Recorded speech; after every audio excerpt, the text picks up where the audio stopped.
News nation पर आपका स्वागत है। आपके साथ मैं हूं राकेश पांडे। कोरोना वायरस देश के लिए सबसे बड़ी चिंता का सबब बना हुआ है। बड़ी खबर यह है कि तीसरी लहर को लेकर सरकार ने चेतावनी जारी की है। कोरोना से जंग में अगले 100 दिन बेहद अहम साबित होने वाले हैं। अगले 100 दिन आपको ज्यादा सावधान रहने की जरूरत है, ज्यादा सतर्कता बरतने की जरूरत है। सरकार ने यह भी कहा है कि अगर अभी नहीं बनी हुई इम्यूनिटी तो जाहिर सी बात है आने वाले समय में परेशानी हो सकती है। लापरवाही अगर बरतते हैं तो कई देशों में जिस तरीके से तीसरी लहर में केसेस बढ़ते जा रहे हैं वो स्थिति हिंदुस्तान में भी हो सकती है, अपने देश में भी हो सकती है। इसलिए अगले 100 दिन ज्यादा सतर्क रहने की जरूरत है, ज्यादा सावधान रहने की जरूरत है, क्योंकि पूरी दुनिया में अब संक्रमण के केसेस बढ़ रहे हैं। तीसरी लहर बेहद करीब है। हिंदुस्तान में भी इस बात की आशंका एक्सपर्ट जाहिर कर रहे हैं। ऐसे में सरकार की यह सलाह, अगले 100 दिन काफी अहम। पिछले 4 दिनों के भीतर पीएम मोदी ने थर्ड वेव को लेकर दूसरी बार बैठक की। पीएम की चिंता इसलिए भी है क्योंकि देश में ठीक वैसे ही हालात बन चुके हैं जैसे दूसरी लहर के ठीक पहले बने थे। 6 राज्यों से 80% नए केस और 84% मौत का आंकड़ा पीएम मोदी की चिंता बढ़ा रहा है। एक्सपर्ट्स भी इस बात की ओर इशारा कर रहे हैं कि कोरोना का जो ढलान पिछले कुछ दिनों से दिख रहा था वो जल्द ही ऊपर चढ़ने वाला है।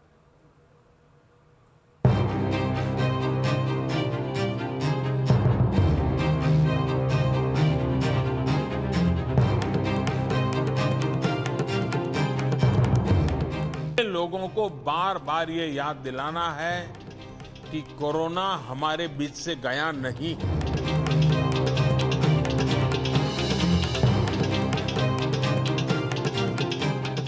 अनलॉक के बाद की जो तस्वीरें आ रही हैं वो इस चिंता को और ज्यादा बढ़ाती है।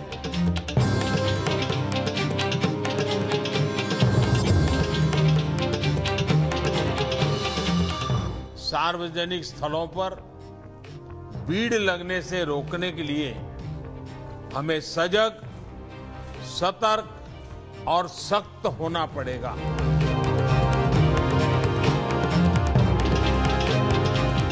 प्रधानमंत्री नरेंद्र मोदी हर दिन हर घड़ी इस बात की चिंता कर रहे हैं कि देश में कोरोना की तीसरी लहर को कैसे रोका जाए। दिल्ली में पीएम हर रोज राज्यों से इनपुट ले रहे हैं। एक्सपर्ट्स के हर एक संकेतों को बारीकी से पड़ताल कर रहे हैं। पड़ोसी मुल्कों के हालात को मॉनिटर कर रहे हैं ताकि कोरोना की तीसरी लहर की जहां कहीं से आने की संभावना हो उसे वक्त रहते खत्म किया जा सके। देश के अधिकांश राज्यों में केसेस की संख्या जिस तरह कम हुई थी उसने कुछ राहत साइकोलॉजिकली फील होता था, कुछ राहत महसूस हो रही थी। विशेषज्ञ इस डाउनवर्ड ट्रेंड को देखकर उम्मीद भी कर रहे थे कि जल्द ही देश दूसरी लहर से पूरी तरह बाहर आ जाएगा। लेकिन कुछ राज्यों में केसेस की बढ़ती हुई संख्या अभी भी चिंताजनक बनी हुई है। पीएम मोदी जिन राज्यों को लेकर चिंता जता रहे हैं वो राज्य हैं महाराष्ट्र, तमिलनाडु, आंध्र प्रदेश, कर्नाटक, ओडिशा और केरल। अब इन राज्यों को लेकर पीएम मोदी की चिंता की वजह समझिए। पिछले एक हफ्ते में कोरोना के 80% नए केस इन्हीं 6 राज्यों से आए हैं। यही नहीं, पिछले एक हफ्ते में 84% कोरोना से मौत इन्हीं 6 राज्यों में हुई है।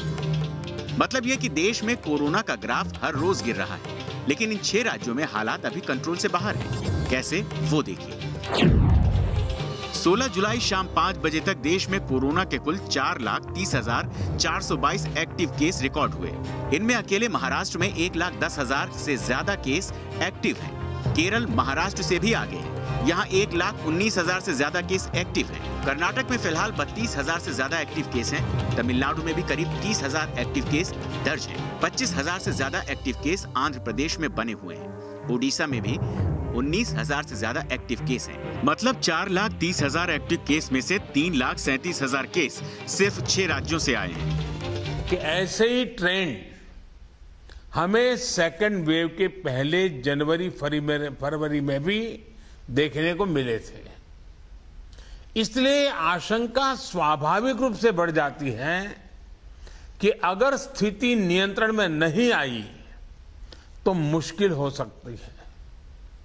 बहुत जरूरी है कि जिन राज्यों में केसेस बढ़ रहे हैं उन्हें प्रोएक्टिव मेजर्स लेते हुए तीसरी लहर की किसी भी आशंका को रोकना होगा। मौजूदा स्थिति फिर से वैसी ही बन रही है जैसे कि देश में दूसरी लहर के शुरुआत के वक्त बनी थी। ये 23 फरवरी का डेटा है, मतलब कोरोना की दूसरी लहर से ठीक पहले की स्थिति। तब देश में कुल 1,47,306 एक्टिव केस थे। इनमें से 90% एक्टिव केस सिर्फ महाराष्ट्र, केरल, पंजाब, छत्तीसगढ़, मध्य प्रदेश और जम्मू कश्मीर में मौजूद थे।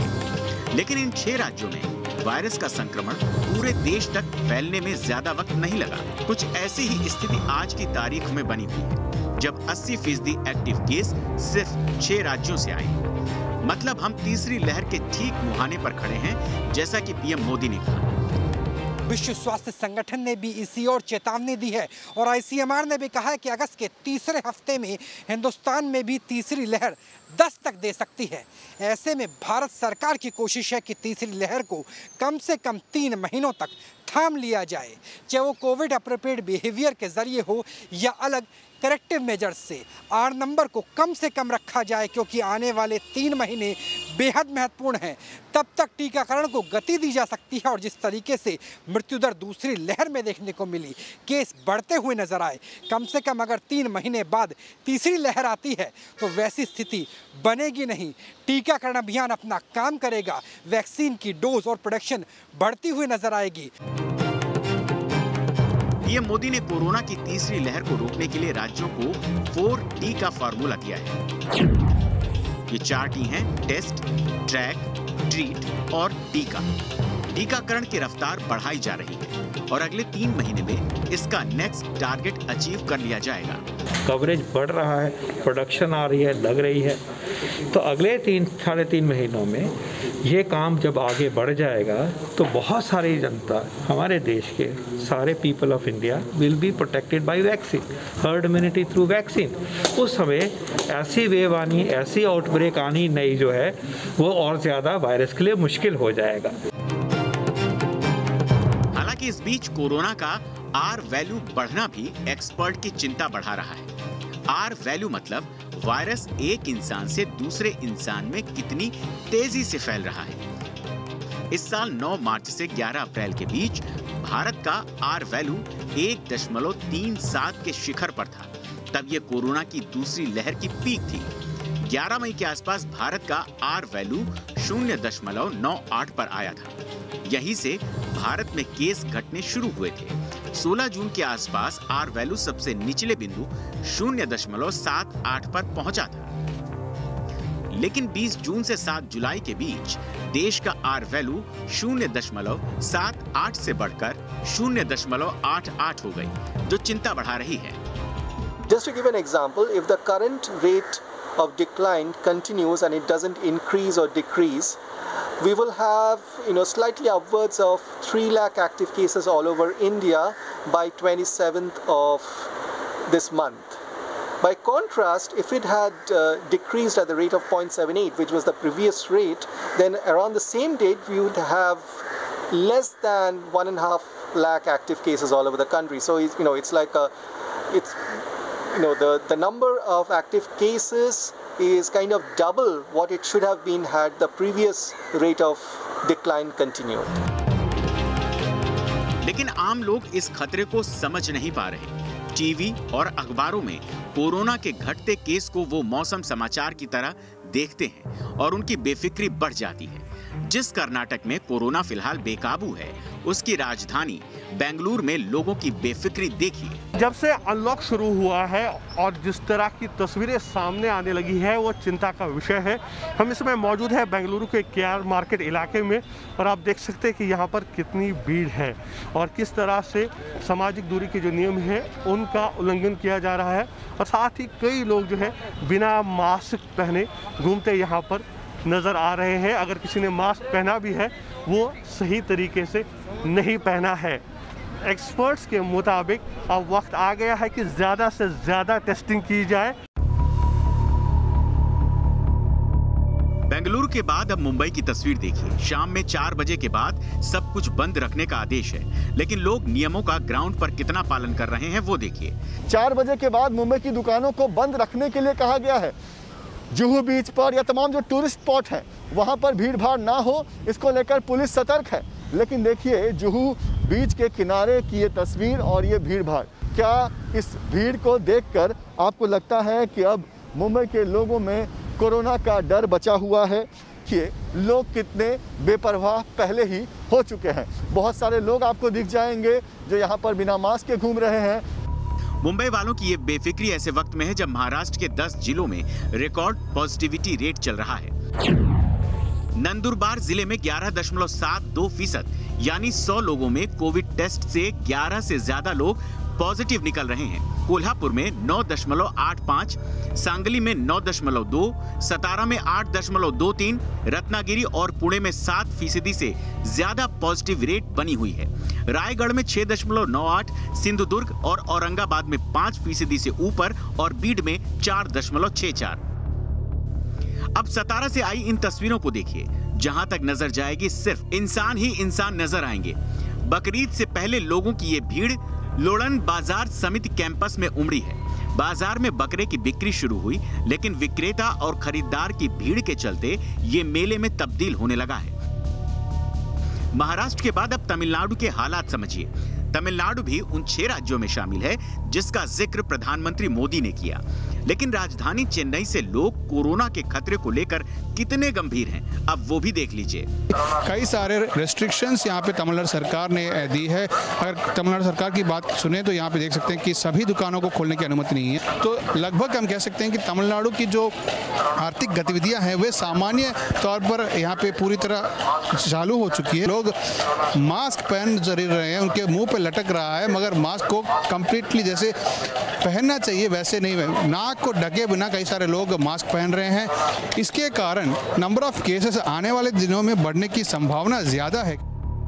जो लोग कोरोना के कम होते केस को लापरवाही का परमिट मान रहे हैं, उन्हें दुनिया के उन मुल्कों की स्थिति समझ लेनी चाहिए जहां 10-11 दिन में ही कोरोना काबू से बाहर हो गया। अमेरिका में 4 जुलाई को 12,000 से कुछ ज्यादा नए केस सामने आए। 10 जुलाई को यह महज 24,000 के पार हुआ और 15 जुलाई को 36,000 के पार। मतलब 11 दिन में केस 3 गुने हो गए। कुछ ऐसा ही हाल ब्रिटेन का भी रहा। यहाँ 4 जुलाई को करीब 23,000 केस दर्ज हुए। 10 जुलाई को यह आंकड़ा 31,000 के पार हुआ और 15 जुलाई को 48,000 के पार, यानी 11 दिन में केस डबल हो गया। इंडोनेशिया में तो हालात और खराब हैं। यहाँ 4 जुलाई को 27,000 केस, 10 जुलाई को 35,000 के पार हुए और 15 जुलाई को केस 56,000 के पार पहुंच गए। मतलब 11 दिन में केस 2 गुने हो गए। साथियों, हम देख रहे हैं कि पिछले 2 हफ्तों में यूरोप के कई देशों में एकदम तेजी से केसेस बढ़ रहे हैं। अगर हम पश्चिम में देखें, चाहे यूरोप के देश हों, चाहे अमेरिका, इधर हम पूरब में देखें तो बांग्लादेश, म्यांमार, इंडोनेशिया, थाईलैंड, बहुत तेजी से केसेस बढ़ रहे हैं। और कल्पना बाहर का अनेक प्रकार से कहीं पर 4 गुना, कहीं 8 गुना, कहीं 10 गुना बढ़ोतरी आई है। ये पूरी दुनिया के लिए और हमारे लिए भी एक चेतावनी भी है, एक बहुत बड़ा अलर्ट है। दुनिया के दूसरे मुल्कों की तरह हिंदुस्तान में भी कोरोना की तीसरी लहर दस्तक देने की तैयारी में है। प्रधानमंत्री मोदी इसे लेकर गंभीर हैं। हालात का अंदाजा इस बात से लगा सकते हैं कि पिछले 4 दिनों में कोरोना पर प्रधानमंत्री मोदी को 2-2 बैठकें करनी पड़ी। अब बारी आपकी है, फैसला आपको करना है कि आप कोरोना की तीसरी लहर को देश में बुलाएंगे या फिर वक्त रहते इस पर ब्रेक लगाएंगे। Team news nation. और आगे बढ़ते हैं, बड़ी खबर टोक्यो ओलंपिक पर भी कोरोना का साया मंडरा रहा है। ओलंपिक विलेज में कोरोना का पहला केस मिल गया है। ओलंपिक के ऑर्गेनाइजर्स ने कोरोना केस मिलने की पुष्टि कर दी है। तो ये बड़ी खबर है ओलंपिक गेम्स को लेकर। टोक्यो ओलंपिक पर भी कोरोना का साया, ऑर्गेनाइजर्स ने पुष्टि कर दी है। वहां पर कोरोना संक्रमित एक केस के मिलने की, ओलंपिक विलेज में कोरोना का पहला केस मिला है। तमाम एहतियातों के साथ ओलंपिक गेम्स कराए जाने की तैयारी। लेकिन इस बीच वहां पर कोरोना केस मिलने को लेकर हड़कंप है। 23 जुलाई से टोक्यो ओलंपिक की शुरुआत होने वाली है। बाकायदा वहां पर बायो बबल तैयार किया गया है और साथ ही जो कड़े दिशा निर्देश हैं कोविड एप्रोप्रिएट बिहेवियर को लेकर, उसको लेकर भी निर्देश जारी किए गए हैं। लेकिन इस बीच कोरोना संक्रमित एक पेशेंट के वहां पर मिलने के बाद हड़कंप मच गया।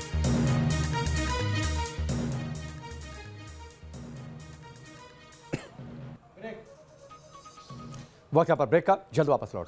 ब्रेक के बाद चलिए आगे बढ़ते हैं। सरकार ने इस बात को लेकर चेतावनी जारी की है कि अगले 100 दिन काफी अहम होने वाले हैं, लेकिन क्या लोगों पर इसका असर है? बड़ी खबर यह है कि लोगों पर इसका असर बिल्कुल नहीं है। भीड़ की लापरवाही पर न्यूज नेशन की खबर का असर हुआ है। लोनावला से टूरिस्ट की भीड़ को हटाया गया। सरकार कह रही है कि 100 दिन काफी अहम है, इसके बावजूद लोग लोनावला पहुंच रहे हैं। दूसरे टूरिस्ट स्पॉट पर बड़ी संख्या में कोविड नियमों का उल्लंघन भी कर रहे हैं। हमने इस खबर को दिखाया तो देखिए इस खबर का असर हो गया। टूरिस्ट की भीड़ को लोनावला से हटा दिया गया है। न्यूज नेशन ने लोनावला में भीड़ की खबर दिखाई थी। बुशी डैम में उमड़े थे हजारों सैलानी और इस दौरान उन्होंने कोविड नियमों की जमकर धज्जियां भी उड़ाई थी। हमने इस खबर को प्रमुखता से दिखाया, सवाल भी उठाए। सवाल इस बात को लेकर उठाए कि अगर ऐसे ही चलता रहा तो कोरोना पर लगाम कैसे लग पाएगी। दो तस्वीरें आपके सामने हैं। लोनावला में किस तरीके से भीड़ दिखी थी आप देखिए। ये जो फॉल है और इस फॉल के नीचे जो सीढ़ियां, उन सीढ़ियों पर लोग बैठे थे सैकड़ों की तादाद में। लोगों ने सेल्फियां ली जमकर। इस खबर को हमने दिखाया और साथ ही सवाल भी उठाए। इसके बाद अब इस जगह को खाली करा लिया गया। तो ये बड़ी खबर है। पंकज हमारे साथ जुड़ चुके हैं, सीधे उनका रुख करते हैं। पंकज, लोनावला में जिस तरीके से भीड़ दिखी थी वो भीड़ चिंता बढ़ा रही थी और इस चिंता को हमने सामने रखा, देश के सामने रखा। अब वहां से लोगों को हटाया गया है। जी बिल्कुल, देखिए राकेश, दो तस्वीर इस वक्त हम दिखा रहे हैं। एक पिछले शनिवार की और एक तस्वीर है इस शनिवार की। पिछले शनिवार जिस तरह से लोनावला के पास भीड़ बढ़ी थी, ऐसा लग रहा था कि जैसे लोग कोरोना को भूल चुके हैं। लोगों में तीसरी लहर का खतरा जो है, जो तीसरी लहर का जो डर है वो समाप्त हो चुका है। और यही वजह है कि जब न्यूज नेशन पर हमने इस खबर को प्राथमिकता से दिखाई थी, हमने बताया था कि कैसे तीसरी लहर जो है इन टूरिस्ट स्पॉट की वजह से जो है वो उसे निमंत्रण मिल सकता है। लिहाजा जब हमने इस खबर को चलाया था तो पिछले शनिवार को भी पुलिस ने न्यूज नेशन की खबर के बाद यहां से भीड़ को हटाया था। और इस शनिवार की अगर बात करें तो सवेरे से ही पुलिस लोनावला के बुशी डैम पर मौजूद है। कुछ सैलानी यहां पर जरूर आए थे लेकिन उन्हें यहां से हटा दिया गया। राकेश, आपको बता दूं कि इस बुशी डैम पर न सिर्फ महाराष्ट्र से बल्कि गुजरात से और कई अलग अलग जगहों से लोग यहां पर पिकनिक मनाने आते हैं। और यही वजह है कि न्यूज नेशन ने इस खबर को दिखाया था कि कैसे लोग कोविड के खतरे को भूल चुके हैं। बच्चों के साथ बिना नियमों का पालन करते हुए लोग निश्चित तौर पर पंकज, जो तस्वीरें लोनावला से सामने आई थी वो तस्वीरें चिंता बढ़ा रही थी, खासतौर पर कोरोना की तीसरी लहर की आशंका के मद्देनजर। इसका जिक्र प्रधानमंत्री मोदी ने भी किया था कि किस तरीके से जो टूरिस्ट स्पॉट है वहां पर भीड़ बढ़ रही है। इस खबर को हमने दिखाया। बेहतर तस्वीर ये है कि आज वहां पर भीड़ नहीं है।